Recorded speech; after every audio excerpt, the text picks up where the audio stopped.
Success failure తో సంబంధం లేకుండా వరుస సినిమాలు చేసుకుంటూ పోతున్నారు బాలీవుడ్ కిలాడి అక్షయ్ కుమార్. రీసెంట్ టైమ్స్ లో అక్షయ్ నటించిన సినిమాలేవి అనుకున్న స్థాయిలో మెప్పించలేకపోయాయి. తాజాగా ఓ మీడియా ఇంటరాక్షన్ లో తన ఫెయిల్యూర్స్ గురించి ఇంట్రెస్టింగ్ కామెంట్స్ చేశారు అక్కి. After Covid Akshay Kumar image బాగా డ్యామేజ్ అయింది. అక్షయ్ నటించిన కమర్షియల్ సినిమాలతో పాటు మెసేజ్ ఓరియంటెడ్ సినిమాలు కూడా దారుణంగా ఫెయిల్ అయ్యాయి. కొన్ని సినిమాలు డైరెక్ట్ గా ఓటీటీలో రిలీజ్ అయినా వాటికి కూడా అనుకున్న రేంజ్ లో రెస్పాన్స్ రాలేదు. Failures effect Akshay Kumar career మీద అస్సలు కనిపించడం లేదు. ఆశించిన స్థాయిలో వసూళ్లు లేకపోయినా అక్షయ్ తో వరుస సినిమాలు చేస్తున్నారు మేకర్స్. రీసెంట్ గా సర్ఫిరా సినిమాతో ఆడియన్స్ ముందుకు వచ్చిన అక్షయ్ కి మరోసారి నిరాశే మిగిలింది. ఈ సినిమాకు పాజిటివ్ టాక్ వచ్చినా వసూళ్ల పరంగా నిరాశపరిచింది. తాజాగా ఫెయిల్యూర్స్ పై స్పందించిన అక్షయ్ కుమార్ షాకింగ్ రిప్లై ఇచ్చారు.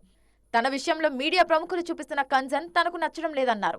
ఓ వ్యక్తి మీరు త్వరలో కంబ్యాక్ అవుతారని కామెంట్ చేశారని, అసలు తాను ఎక్కడికి వెళ్లిపోయానని మళ్లీ తిరిగి వస్తాను అంటూ ఆవేశంగా ప్రశ్నించారు. సినిమా విషయంలో తన ఫ్యూచర్ ప్లాన్ ను క్లియర్ గా చెప్పారు అక్షయ్. తనకు అవకాశాలు ఇవ్వకుండా పక్కన పెట్టేంత వరకు తాను నటిస్తూనే ఉంటా అన్నారు కిలాడి స్టార్. ప్రెజెంట్ గెస్ట్ రోల్స్ తో కలిపి 10 సినిమాల్లో నటిస్తున్నారు ఈ సీనియర్ స్టార్. వీటిల్లో 2-3 సినిమాలు హిట్ అయినా అక్షయ్ తిరిగి ఫామ్ లోకి వస్తారంటున్నారు ఇండస్ట్రీ జనాలు.